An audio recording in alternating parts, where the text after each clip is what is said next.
Good evening students, कैसे हैं आप सब। मैं राय सर आप सबका स्वागत करता हूं काबिल एकेडमी के यूट्यूब चैनल पे। और जैसा कि आपको पता है कि मैथ्स की क्लासेस चल रही है, ज्योमेट्री की 2 वीडियोस आ चुकी हैं, एक एंगल्स पे जो बहुत इंपॉर्टेंट है, और उसके बाद जो शेप्स नाम का जो एक सिलेबस में आपको टॉपिक दिया हुआ है WB टेट 2022 के द्वारा, ठीक है। और ये सीटेट में भी कॉमन है, तो बहुत इंपॉर्टेंट है कि शेप्स की जानकारी होना, इसके थ्योरी, इसके एरिया, इसके पेरीमीटर और इसके डायगोनल की पूरी जानकारी होना आपको ज़रूरी है। ऑब्जेक्टिव क्वेश्चन में आ सकते हैं। तो 2D शेप में हम लोगों ने ट्रायंगल देख लिया, हमने ज्योमेट्री में एंगल देख लिया। आज हम लोग 2D शेप में जितने भी क्वाड्रिलेटरल्स हैं जो आप यहाँ स्क्रीन पे देख पा रहे हैं, रेक्टेंगल, स्क्वायर, पैरेललोग्राम, रोम्बस और भी कई सारे शेप्स एंड साइजेस हैं, तो इनके बारे में हम देखेंगे कि आखिर ये शेप्स क्या हैं, कैसे ये दिखते हैं, इनके साइड्स कैसे होते हैं, एंगल्स में क्या रिलेशन होता है और इनका एरिया और पेरीमीटर हम कैसे निकालते हैं। ठीक है, तो चलिए शुरू करते हैं हम लोग। सबसे पहले है कि व्हाट इज अ क्वाड्रिलेटरल, है ना। देखिए क्वाड्रिलेटरल होता क्या है, जिसके 4 साइड्स होते हैं। ये एक 2 डायमेंशनल फिगर होता है, द्विआयामी, और ये एक फ्लैट शेप होता है, चपटा, ठीक है। और ये क्लोज्ड होता है, यानी कि लाइंस जो है ज्वाइन, यानी जिन स्ट्रेट लाइन से ये बना होता है ये आपस में कहीं ना कहीं आके जुड़ जाते हैं। चारों तरफ से ये क्लोज्ड फिगर होता है, बंद हो जाता है, और सभी साइड्स जो होते हैं वो स्ट्रेट लाइन होते हैं। तो क्वाड्रिलेटरल यानी कि चतुर्भुज बोलेंगे, जिनकी 4 भुजाएं होती हैं, 2D शेप्स होता है, स्ट्रेट साइड्स होते हैं, और सारे स्ट्रेट साइड कहीं ना कहीं आके यहाँ पे जुड़ जाते हैं। तो इनके 4 साइड्स होते हैं, जैसा कि आप फिगर में देख रहे हैं, जिसे हम लोग एजेस भी कहते हैं। 4 वर्टिसेस, यानी कि इसके 4 आपको कॉर्नर मिल जाएंगे, जैसा कि आप फिगर में देख रहे हैं, ठीक है। और interior angles that add to 360 degree, और ये जो अंदर का जो एंगल होगा, 4 एंगल जो ये बन रहा है, इन चारों एंगल का जो मान होगा वो कितना हो जाएगा, 360 डिग्री, यानी एक सर्कल के मान के बराबर हो जाता है, ठीक है। तो ये हमारा क्या हो जाएगा, ये हो जाएगा हमारा क्वाड्रिलेटरल, ठीक है। आगे देखें, तो कई सारे शेप्स हैं जिनके बारे में हम लोग को पढ़ना है, उनके बारे में जानना है। तो टाइप्स ऑफ क्वाड्रिलेटरल कौन कौन से, देखिए there are special types of quadrilateral. एक हो गया आपका rectangle, square, rhombus, parallelogram, trapezium और काइट शेप भी हो सकता है, ठीक है, होता ही है। तो रेक्टेंगल हो गया, ऑल एंगल्स 90 डिग्री। स्क्वायर में भी क्या होता है, ऑल एंगल्स 90 डिग्री, लेकिन स्क्वायर में क्या होती है, चारों भुजाएं आपस में बराबर होती है और सारे एंगल जो है 90 डिग्री के होते हैं। लेकिन जो रेक्टेंगल होता है, इसमें ऑपोजिट साइड्स जो होते हैं, विपरीत भुजाएं, ये आपस में बराबर होती हैं, और दोनों में जो ऑपोजिट साइड्स होते हैं वो पैरेलल भी होते हैं, ठीक है। और यहाँ पे ऑपोजिट साइड्स इक्वल होंगे और सारे एंगल 90 डिग्री के होंगे। यहाँ सारे साइड्स आपस में क्या होते हैं, इक्वल होते हैं। रोम्बस की बात करें, ऑल साइड्स इक्वल होते हैं, और ऑपोजिट साइड्स जो होता है, जो ऑपोजिट साइड्स होते हैं आपस में क्या होते हैं, पैरेलल होते हैं, यानी कि समानांतर होते हैं, जो कभी आगे बढ़ाते वक्त कभी भी एक दूसरे को काट नहीं सकते, उनके बीच की दूरी हमेशा समान रहती है। इनके एंगल्स जो होते हैं वो आपस में समान नहीं होते, ठीक है। तो यहाँ पे जो साइड पैरेलल है, ठीक है, उनका एंगल, ऑपोजिट एंगल जो है इक्वल हो जाएगा। अब आते हैं पैरेललोग्राम में। तो पैरेललोग्राम में क्या है, जो ऑपोजिट साइड्स है आपस में क्या होते हैं, पैरेलल होते हैं, ठीक है, और ऑपोजिट एंगल जो होते हैं आपस में क्या होते हैं, बराबर होते हैं। तो opposite sides are parallel and equal. Trapezium में जो होता है, कोई एक पेयर, एक जोड़ा जो ऑपोजिट साइड्स होता है वो क्या होता है, आपस में पैरेलल होता है, और एक होता है काइट, ठीक है। तो इनके शेप्स के बारे में हम जानकारी लेंगे क्या है। सबसे पहले है रेक्टेंगल, ठीक है, यानी इसे हम लोग कहते हैं आयत। तो रेक्टेंगल का क्या खासियत देखिए, a rectangle is a 4 sided shape where every angle is a right angle, ठीक है। Also opposite sides are parallel and equal length. तो रेक्टेंगल में क्या होता है, ये जो भुजाएं देख रही जो लाल कलर का है, ये आपस में पैरेलल भी है और आपस में इनका जो लेंथ है वो इक्वल है, और ये जो चौड़ाई है जिसे हम लोग ब्रेथ या विड्थ कहते हैं, ये भी आपस में पैरेलल और आपस में लेंथ में क्या होता है, इक्वल होता है। और ये जो एंगल देखते हैं, ये सारे एंगल आपस में मिले कितना बनाते हैं, 90 डिग्री। सब मिलाए कितना हो जाएगा, ये 90 × 4 यानी कि 360 डिग्री बनाते हैं। तो ये क्या हो गया हमारा रेक्टेंगल। तो रेक्टेंगल से अगर क्वेश्चन आता है, जहां इसे हम लोग लेंथ कहते हैं और इसे हम लोग क्या कहते हैं, ब्रेथ, या हम लोग विड्थ भी कह सकते हैं। तो अगर हमें इसका एरिया निकालना हो, किसी भी रेक्टेंगल का अगर हमें एरिया निकालना हो, तो इससे क्या कहते हैं, लंबाई इंटू चौड़ाई, यानी कि लेंथ इंटू ब्रेथ, यानी इसे लेंथ इंटू ब्रेथ भी कहते हैं, लेंथ इंटू विड्थ भी कहते हैं, ब्रेथ को ही विड्थ कहते हैं, लंबाई गुना चौड़ाई। पेरीमीटर कैसे निकालते हैं, पेरीमीटर आपको पता है, जो बाउंड्री होता है उन सारे बाउंड्री को आपस में जोड़ दीजिए, यानी कि length plus length 2L, breadth plus breadth 2B। तो 2 यहाँ कॉमन आ जाएगा, 2 लेंथ 2 ब्रेथ, है ना, 2 कॉमन लेंगे तो क्या होगा 2 इंटू लेंथ प्लस ब्रेथ, इसे ऐसे भी लिखते हैं 2 इंटू लेंथ प्लस ब्रेथ। वही ब्रेथ को हमने क्या लिखा है, विद लिखा है। इसके बाद डायगोनल, जो इस फिगर की सबसे लंबी जो रेखा होती है, जो एक कोने से दूसरे कोने जाती है, इसे क्या कहते हैं, डायगोनल या विकर्ण कहते हैं। ठीक है, तो डायगोनल का, ठीक है, यहाँ पे लेंथ जो है d है, कैसे निकालेंगे, स्क्वायर रूट ऑफ, अगर हमें डायगोनल की लेंथ निकालनी है तो जो लेंथ दिया हुआ है रेक्टेंगल का, ठीक है, उसका स्क्वायर प्लस ब्रेथ का स्क्वायर, इसका स्क्वायर रूट कर देंगे तो हमारा क्या आ जाएगा, हमारा ये आ जाएगा। क्योंकि ये जो होता है, चूंकि ये 90 डिग्री का एंगल यहाँ बनता है, तो ये एक तरह से राइट एंगल ट्रायंगल बन जाता है। क्या बन जाता है, राइट एंगल ट्रायंगल। तो राइट एंगल ट्रायंगल में पता है ये परपेंडिकुलर होता है, ये बेस होता है, और ये क्या होता है, हाइपोटेन्यूस होता है, और ये 90 डिग्री का एंगल होता है। तो 90 डिग्री का जो ऑपोजिट भुजा होती है उसे ही हम लोग हाइपोटेन्यूस कहते हैं। तो आपको पता है कि अगर हमें ये रेक्टेंगल के लिए तो ये क्या है, डायगोनल है, लेकिन एक्चुअली में ये क्या बन जाता है, ये एक राइट एंगल ट्रायंगल बन जाता है। जहां मुझे अगर हाइपोटेन्यूस निकालना है तो पाइथागोरस के थ्योरम के हिसाब से परपेंडिकुलर स्क्वायर प्लस बेस का स्क्वायर करते हैं। अब मुझे आप बताओ, हाइट का मतलब यह डायगोनल बोल दिए, परपेंडिकुलर यानी कौन हो गया, आपका ब्रेथ हो गया, ब्रेथ का स्क्वायर, और यहाँ पे क्या हो गया, लेंथ का स्क्वायर, यानी एक ही बात आ गया, एल स्क्वायर प्लस जो हो गया आपका ब्रेथ का स्क्वायर। तो जो वहाँ मैंने लिखा गया, तो ये घूम फिर के अगर आप रेक्टेंगल में देखें तो ये एक राइट एंगल ट्रायंगल की तरह हो जाता है अगर आप डायगोनल खींच देते हैं तो। ठीक है, और एक बात कि अगर किसी रेक्टेंगल का लेंथ और ब्रेथ आपस में इक्वल हो जाए, यानी कि चारों भुजा आपस में इक्वल हो जाए, तो यही रेक्टेंगल क्या बन जाता है, एक स्क्वायर बन जाता है, क्योंकि स्क्वायर की चारों भुजा आपस में क्या होती है, बराबर होती है। आई होप आपको रेक्टेंगल का ये प्रॉपर्टीज, एरिया, पेरीमीटर, डायगोनल आपको समझ में आया होगा। बहुत जरूरी है इसकी जानकारी, इसके बाद ही आप क्वेश्चन कर पाएंगे। अब आते हैं स्क्वायर। तो स्क्वायर में क्या होता है, चारों भुजाएं आपस में बराबर होती है, all the sides are equal, ए, और चारों एंगल कितने होते हैं, 90 डिग्री के होते हैं, और ये भी कितना बनाते हैं, 360 डिग्री का टोटल एंगल बनाते हैं। और अपोजिट साइड्स जो होते हैं आपस में पैरेलल और समानांतर भी होते हैं, जो अगर ना हो तो कभी भी स्क्वायर नहीं हो सकता।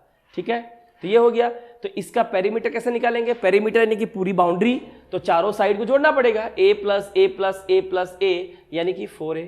अगर हमें एरिया निकालना है तो किसी एक साइड को स्क्वायर कर दीजिए, यानी साइड का स्क्वायर, ए स्क्वायर का मतलब है स्क्वायर की जो साइड दी हुई है ना उसको आप स्क्वायर कर दो, हमारा एरिया निकल जाएगा। ठीक है, और अगर हमें डायगोनल निकालना है, ठीक है, अगर हमें डायगोनल निकालना है तो क्या करेंगे, √2 बाहर में जो हो जाएगा a, √2 इंटू ए, यानी कि √2 इंटू ए, यानी एक साइड को √2 से मल्टीप्लाई कर देना है। ठीक है, तो ये हमारा क्या हो जाएगा, स्क्वायर हो जाएगा। आई होप आपको ये भी क्लियर हो गया होगा, आपने स्कूलों में ये बेसिक जानकारी ली होगी, या आपको हम रिवीजन कर रहे हैं ताकि शेप्स की पूरी जानकारी आपको हो जाए। आगे है रोम्बस।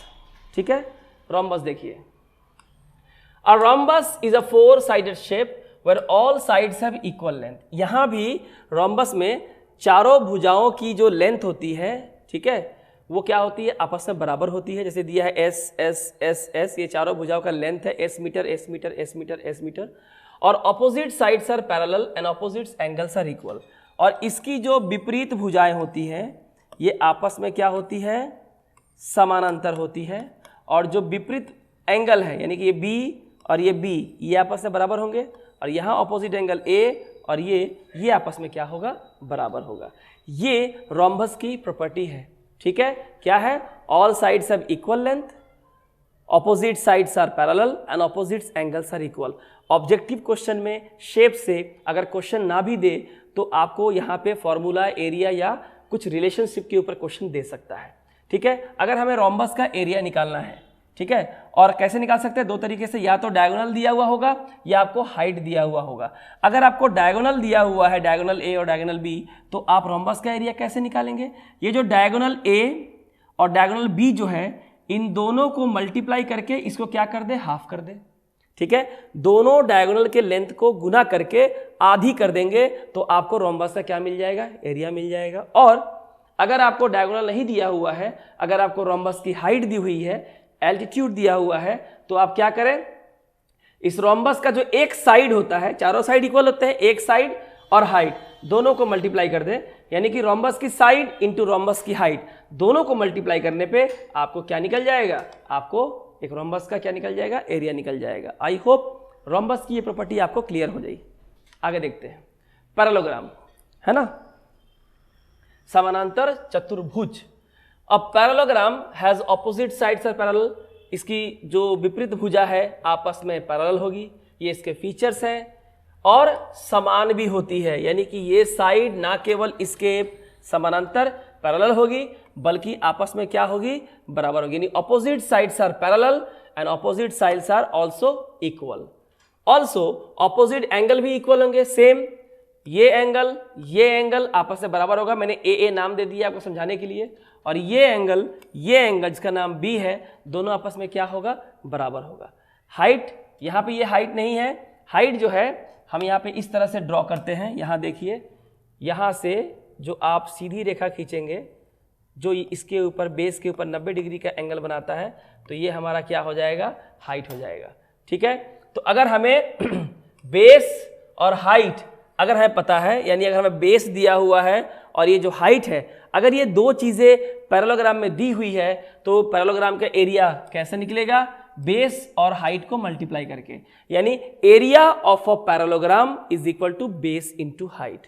क्या हो जाएगा, बेस इंटू हाइट। ठीक है, यहाँ लिखा हुआ है हाइट जो होता है वो राइट एंगल बनाता है बेस पे, बेस पे जो ऊंचाई होती है वो हमेशा 90 डिग्री का कोण बनाती है, तो ही वो लंब हो सकता है। ठीक है, इसके बाद अगर हमें पेरीमीटर निकालना है, तो आपको पता है ऑपोजिट साइड्स इक्वल होते हैं, है ना, तो पेरीमीटर कैसे निकलेगा, ये हो जाएगा 2 इंटू ए प्लस बी। ए क्या हो गया, साइड, ये वाली साइड भी ए है तो ये वाली साइड भी ए है, तो ए प्लस ए 2a होगा। ये वाली साइड बी है तो ये वाली साइड भी बी है, दोनों को जोड़ेंगे तो क्या होगा, 2b होगा। दोनों को जोड़ेंगे, दोनों में 2 कॉमन है, आप 2 ले लीजिए, तो क्या बचेगा यहाँ पे, a प्लस बी। यानी अगर इस पैरेललोग्राम का अगर हमें पेरीमीटर यानी परिसीमा बाउंड्री पूरा कितना होता है अगर आपको नापना है, तो 2 into length plus breadth, 2 into length plus breadth, length और ब्रेथ को जोड़ दे और उसको डबल कर दे, लेंथ और ब्रेथ को जोड़ दे और डबल कर दे, आपका आ जाएगा। ठीक है, इसके भी जरूरत नहीं है यहाँ पे, ये आउट ऑफ सिलेबस है। आगे देखते हैं, इसके बाद है ट्रापीजियम। ठीक है, ट्रापीजियम में है, यहां थोड़ी मिस्टेक हो गई है, मैं ठीक कर देता हूं, वन ऑपोजिट पेयर। तो ट्रापीजियम में देखिए क्या होता है, ट्रापीजियम जो आप देख रहे हैं फिगर में इज अ क्वाड्रिलेटरल, ये भी एक चतुर्भुज है जिसका कोई एक ऑपोजिट पेयर यानी कोई एक विपरीत भुजा जो होती है, जोड़ी जो होती है वो आपस में क्या होती है, समानांतर होती है। जैसे कि ये भुजा और ये भुजा, ये भले ही लेंथ में आपस में इक्वल ना हो, ये बड़ी है और ये छोटी है, लेकिन ये दोनों आपस में क्या होती है, समानांतर होती है, दोनों के बीच का अंतर समान होता है। ठीक है, ये हो गया हमारा बेस, इसे हम लोग क्या कहते हैं, लेग कहते हैं मैथमेटिकल भाषा में। ठीक है, तो यहाँ पे अगर हमें इस ट्रापीजियम का अगर हमें एरिया निकालना है, क्या निकालना है, एरिया निकालना है। ठीक है, और अगर आपको ये जो बेस है, ये दोनों, ये ए दिया हुआ है और ये बी दिया हुआ है, तो क्या करें, इन दोनों को जोड़े। ठीक है, यानी कि जो ऑपोजिट जो बेस है, जो आपस में क्या है, पैरेलल है, आपस में क्या है, समान अंतर है, इन दोनों को जोड़ के इसको हाफ कर ले और इसको हाइट से क्या कर दे, मल्टीप्लाई कर दे। हाइट क्या हो गया, यहां से जो यहां जो हम रेखा खींचेंगे जो 90 डिग्री का एंगल बनाएगा, ये क्या हो जाएगा, हाइट हो जाएगा। तो अगर आपको हाइट दी हुई है तो दोनों साइड को प्लस करके उसका हाफ करके हाइट से मल्टीप्लाई कर दे। और अगर हमें इस ट्रापीजियम का पेरीमीटर निकालना है तो बहुत ही आसान है, ये पूरी बाउंड्री निकालने के लिए आपको बोला है, तो चारों को जोड़ दे, a plus b plus c plus d, ये आपका हो जाएगा पेरीमीटर। ठीक है, आगे देखिए, ये जो ट्रापीजियम है जो आप देख रहे हैं यहाँ पे, ठीक है, दोनों बेस के बीच में ये जो लाइन हम खींचते हैं, इमेजिनरी लाइन, इसे हम लोग क्या कहते हैं, मीडियन। ठीक है, तो द मीडियन, जिसे हम लोग मिड लाइन भी कहते हैं या मिड सेगमेंट भी कहते हैं, ये एक लाइन सेगमेंट है, रेखा है, half way between the two bases, यानी इन दोनों के ठीक बीचों बीच जो रेखा गुजरती है, जो दोनों के बीच के अंतर को इक्वली डिवाइड करती है। ठीक है, यानी कि ये जो हाइट है ना, अगर ये h है, ये यहां से यहां अगर 8 सेंटीमीटर है, तो इसे 2 भागों में बांट देती है ये मीडियन। ठीक है, तो अगर हमें ये मीडियन अगर निकालना हो, एग्जाम में अगर पूछे कि ट्रापीजियम की मीडियन की लेंथ क्या है, तो क्या करना है, इसकी लंबाई और इसकी लंबाई, यानी a प्लस बी जोड़ के आपको क्या करना है, 2 से भाग कर देना है। इसे क्या कहते हैं, मीडियन। यानी a प्लस बी बाई 2, इसे ही क्या कहते हैं, मीडियन। और यानी कि ट्रापेजियम का जो एरिया होता है वो क्या होता है, a प्लस बी बाई 2, इसे क्या कहते हैं, मीडियन। यानी इसे आप कह सकते हैं मीडियन इंटू हाइट। ठीक है, तो ये क्या है, मीडियन है, और मीडियन को हाइट से गुना कर देंगे तो क्या निकल जाएगा, हमारा एरिया निकल जाएगा। ठीक है, तो मुझे पूरी उम्मीद है कि आपको ये समझ में आ गया होगा जो लिखा हुआ है यहाँ पे। इसके बाद देखिए ट्रापेजियम पे 2 सवाल दिए हुए हैं, देख लेते हैं इसको भी हम लोग कैसे करेंगे।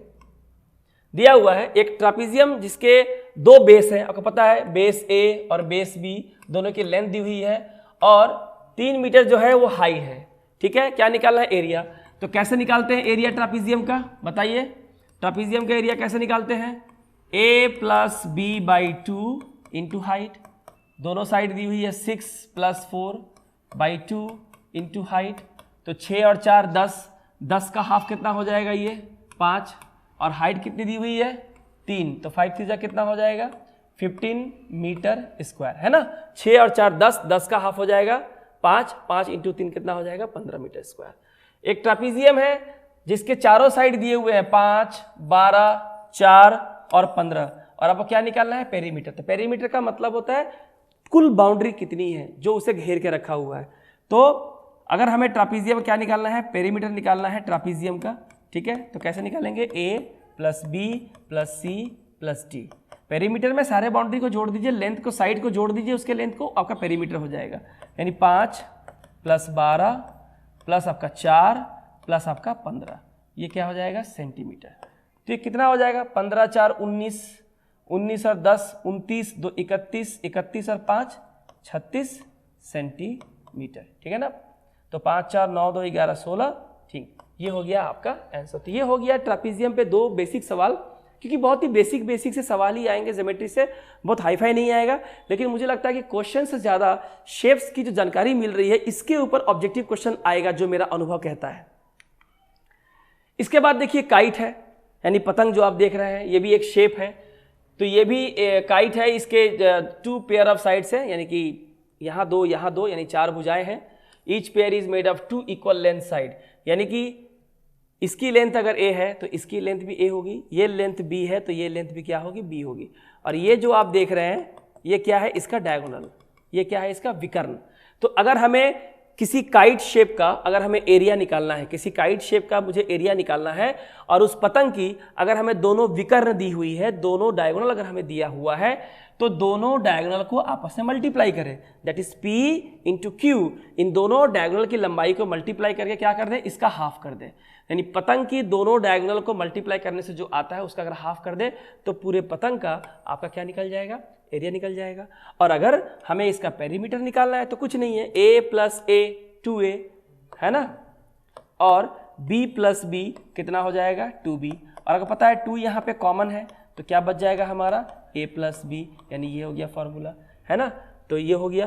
तो इस तरह से काइट के बारे में भी आपको जानकारी मिल गई, और इस तरह के शेप्स जो है एग्जाम में आ सकते हैं। और बहुत ही बेसिक सवाल पूछेगा कि what is the formula for finding out the area of a kite given in the figure. Figure देख के बताइए काइट का एरिया कैसे निकालेंगे। तो भाई आपको पता होना चाहिए, दोनों डायगोनल का हाफ कर देंगे, perimeter 2 into a plus b. ठीक है, यहाँ पे देखिए आपको काइट का कुछ एग्जाम्पल दे दिया गया है। काइट का डायगोनल यानी p 3 दिया हुआ है और q 5 दिया हुआ है, इसका एरिया क्या होगा।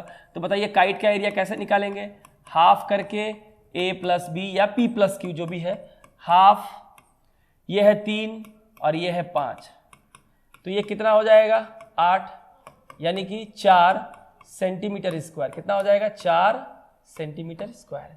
और काइट का साइड दिया हुआ है, एक साइड है 12 और एक साइड है 10, इसकी क्या निकालनी है, पेरीमीटर। तो किसी भी पतंग का अगर मुझे पेरीमीटर निकालना है तो मुझे पता है दोनों साइड को प्लस करके डबल कर दो, है ना। तो एक साइड है 12 और दूसरी है 10, 12 और 10 कितनी हो जाती है 22, और 22 का डबल कितना हो जाता है 44 मीटर। मीटर दिया हुआ यूनिट मीटर देंगे, तो ये हो गया इसका हमारा क्या हो गया, ये हो गया हमारा काइट का पेरीमीटर। नीचे कुछ इंपॉर्टेंट इंफॉर्मेशन मैंने दे रखा है, वो इसलिए दे रखा है क्योंकि टेट के सवाल किस तरह से बनेंगे कोई उसका भरोसा नहीं है, इसलिए हर चीज़ को बारीकी से समझना जरूरी है। अब ऑब्जेक्टिव क्वेश्चन में आ सकता है कि रोम्बस और स्क्वायर में क्या रिलेशन है। When all the sides have equal length the kite will also be a rhombus. कह रहा है कि जब सारे साइड्स, सारी जो साइड्स हैं, भुजाएं हैं, अगर लेंथ में वो बराबर हो तो एक काइट जो होता है ना, पतंग, वो भी एक क्या होता है, रोम्बस कहलाता है।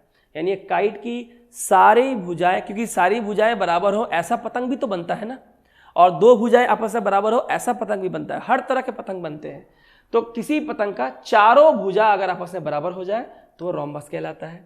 और चारों भुजा भी बराबर हो जाए और चारों एंगल भी 90-90 के हो जाए तो वो पतंग कैसा दिखेगा, स्क्वायर की तरह दिखेगा। इसका मतलब क्या है, एक स्क्वायर शेप भी एक पतंग की तरह हो सकता है। आप स्क्वायर बना सकते हैं, रेक्टेंगल, गोल, कैसा भी बना सकते हैं, अलग अलग तरह के पतंग जो है आप उड़ा सकते हैं। इसके बाद देखिए पॉलीगॉन, बहुभुज, है ना, बहुभुज। तो पॉलीगॉन क्या है, ये भी एक 2D शेप है और ये भी स्ट्रेट लाइन से बने होते हैं, क्लोज्ड फिगर्स होते हैं, सब तरह से बंद होते हैं। पॉलीगॉन्स जो होते हैं वो दो तरह के होते हैं, एक रेगुलर और एक इर्रेगुलर। अब रेगुलर और इर्रेगुलर में क्या डिफरेंस है, इसके ऊपर सवाल आ सकते हैं। Regular polygon has all angles equal. Regular polygon में क्या होता है, सारे एंगल जो होते हैं आपस में बराबर होते हैं और सारे साइड्स भी बराबर होते हैं। और अगर ऐसा नहीं है, सारे एंगल और सारे साइड्स अगर आपस में बराबर नहीं है तो क्या हो जाएंगे, इर्रेगुलर हो जाएंगे। ये इसका बेसिक डिफरेंस है रेगुलर पॉलीगॉन और इर्रेगुलर पॉलीगॉन में। आगे देखिए, पॉलीगॉन कॉनकेव और कॉन्वेक्स भी हो सकते हैं। कॉनकेव और कॉन्वेक्स, जो अंदर की ओर मुड़े होते हैं उसे कॉनकेव कहते हैं, जो खुला होता है वो क्या होता है, कन्वेक्स होता है। तो convex polygon has no angles pointing inward. कोई भी एंगल जो है अंदर की तरफ नहीं होता।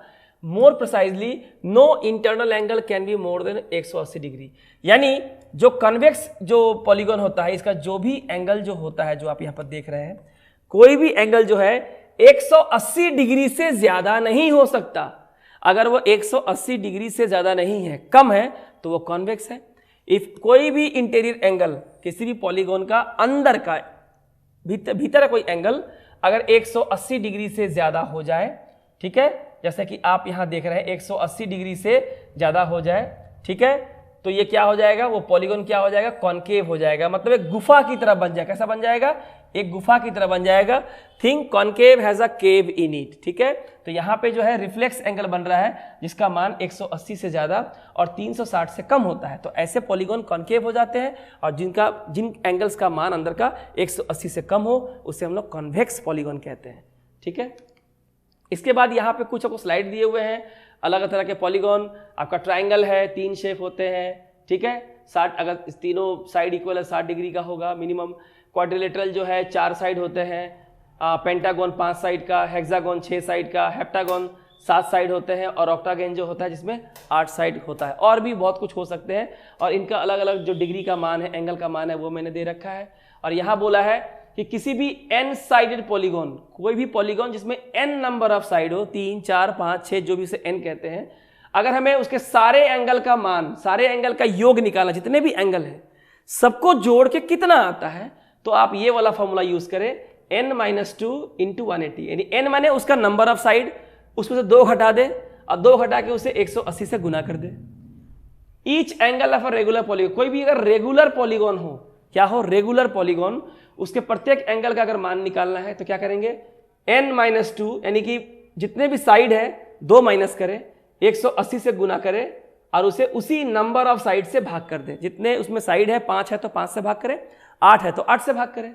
इसके बाद किसी भी पॉलीगॉन के जो एक्सटीरियर एंगल होते हैं, यानी कि जो बाहरी जो कोण होते हैं, उनका सम कितना होता है, उनका सम होता है 360 डिग्री।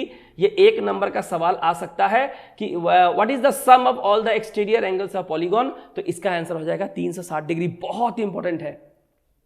और n साइड पॉलीगॉन हैज कितने डायगोनल, माने कोई भी ऐसा पॉलीगॉन जिसमें n नंबर ऑफ साइड होते हैं, 3, 4, 5, 6, 7, 8, अगर आपसे सवाल पूछे कि उसमें कितने डायगोनल होंगे और आपको सिर्फ नंबर ऑफ साइड n दिया हुआ है, 3, 4, 5, 6 नंबर में नहीं दिया है, लेकिन पूछा है जैसे कि ये 8 है, तो यहाँ पे n का मान कितना है, n का मान है 8।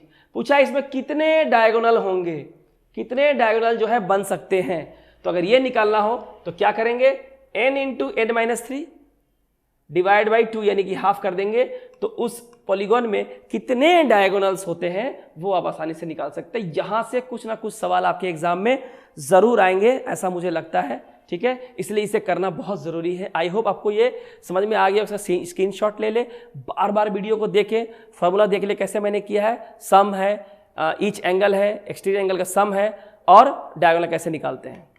तो ये था स्टूडेंट्स, ये था आज का ज्योमेट्री का तीसरा वीडियो। पहली वीडियो एंगल पे, दूसरी वीडियो 2D शेप में ट्रायंगल का, तीसरी वीडियो आज 2D शेप में। जितने भी क्वाड्रिलेटरल शेप्स की जानकारी जो आपके WB टेट के स्ट्रिक्ट सिलेबस के अंदर है, वो सारा हम लोगों ने यहाँ पे आज कराने की कोशिश की है। आपको मुझे पूरी उम्मीद है कि आप लोग ये देखते होंगे, क्योंकि किताबों में तो है लेकिन हम लोग पढ़ते नहीं हैं। तो यहाँ मैंने इसको सब कुछ करा दिया है और पूरी कोशिश की है कि ईच नूक एंड कॉर्नर को डिटेल में आपको समझाया जाए, उनके एरिया और पेरीमीटर और डिफरेंट एंगल के साथ, और उनके साइड्स के अंदर एंगल साथ क्या रिलेशन है। तो मुझे पूरी उम्मीद है कि वीडियो आपको पसंद आई होगी। तो एक लाइक कर दे, शेयर कर दे, और वीडियो को सब्सक्राइब कर ले, चैनल को सब्सक्राइब कर ले। आपसे मुलाकात होगी अगले वीडियो में, तब तक के लिए अपना रखें ख्याल। Thank you.